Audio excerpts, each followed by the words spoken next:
Hi, Stephanie here. So this is the third video and the final video for this course. So basically, you are going to get a workbook with this course like I mentioned previously. And I want to show you what that's going to look like, and I want to show you how you can use it to do your whole entire process. So here we go. I'm going to screen share with you.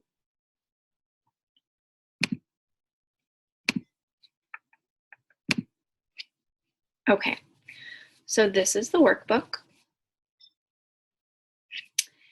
And it takes you through each and every step. So like I said, you want to pick your days. This is going to help you to do that. And I did leave a few tips, so I want to go over those briefly. Do not, whatever you do, go to the store hungry, because even if you have a list, you are going to want things and you might just go way over your budget or buy things that aren't so healthy. So really try to eat something prior to going.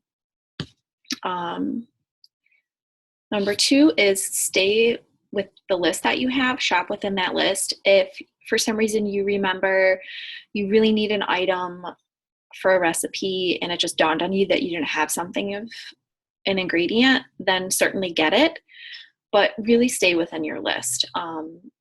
And this is funny, try not to take your kids or whatever. I've done this even this past week for myself, and all of a sudden, like, I'm $20, $30 over my budget because, Mom, can I get this? Can I get that? And they're not unhealthy things. They're just not really necessary. The other thing is shop the perimeter. So if you notice in most stores, like Wegmans, Aldi's, Save-A-Lot, the perimeter is where your produce is and your meats and your dairy. And on the inside of the store is where you have like all your box cereals and your crackers and your cookies and all that stuff. So you're going to save time by just shopping really the perimeter of the store and getting to know your store and where things are, so yeah, you can be in and out. The fourth thing, when you're looking at foods, I really always focus on consuming whole foods, foods that are closest to nature, not processed in any way whatsoever. But you really want to look at the labels of foods that might be a little processed. Maybe you need crackers for some type of recipe. Look at the ingredients and make sure that there's no yucky things in there, that you don't want to be consuming. One thing is if you get bread products, high fructose corn syrup, or high fructose corn syrup is in a lot of things these days, but you really want to make sure like that's an ingredient you want to completely avoid. Okay, so this takes us to our grocery list, which I've really mapped out, and I've tried to do it in a way that the store is laid out. So like shop the perimeter type.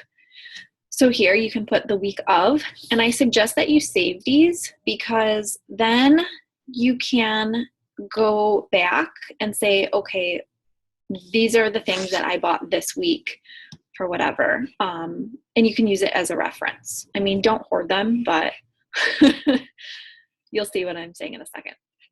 So before you even start writing things down on what you need to get, after you've used your Pinterest or magazines or whatever, you want to look through your pantry, you want to look through your freezer, and you want to look through your fridge, and you want to see what you have on hand. So you're going to write that here. These are things that you do not need to buy that you do have, so that when you're looking through things and you say it calls for X, Y, and Z ingredients, you're going to look at the on hand column and you're going to say, okay, I already have this. I don't need to buy it again, because again, you're saving money. So I have nuts, seeds, personal cleaning, other, canned good, frozen foods. And then there's space here too. If you need to make notes or write something else down that you might need, that's totally okay. This is the portion that you want to save, maybe not so much the list, but definitely your actual plan for the week. So I have breakfast, lunch, dinner, and snacks. And then I have a place for notes, so you can write whatever you need down there. Now, breakfast for me is pretty redundant. It's like yogurt with fruit, it's oatmeal, it's waffles, those types of things. So for me, I really don't have to write them down for breakfast. It's totally up to you, but I'm in a groove right now. So if you're new to meal planning like this, I would definitely write it down just so that you stay consistent and it's there. Lunches, a lot of times I do leftovers for lunches. I do wraps, I do salads. Dinners, I really suggest that, you overmake things so that, number one, you can either use it for your lunches and bring leftovers and have a really yummy, nutritious lunch, and you're not freaking out going to drive-thrus last minute or starving. And number two, if you have leftovers throughout the week, you don't have to cook again throughout the week. It's going to last you longer.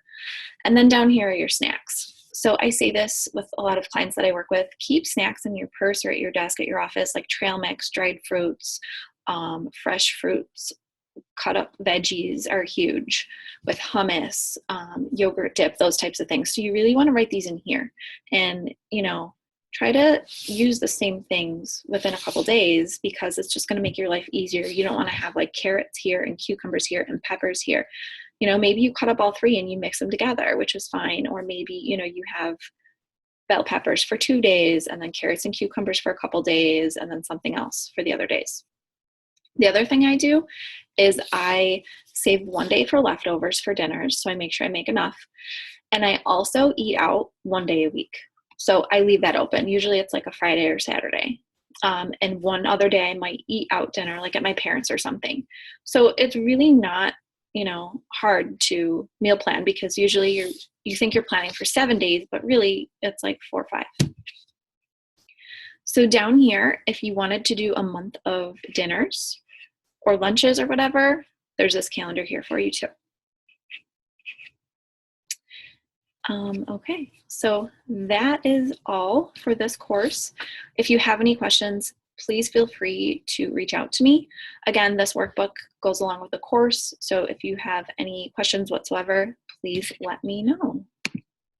All right, thank you so much.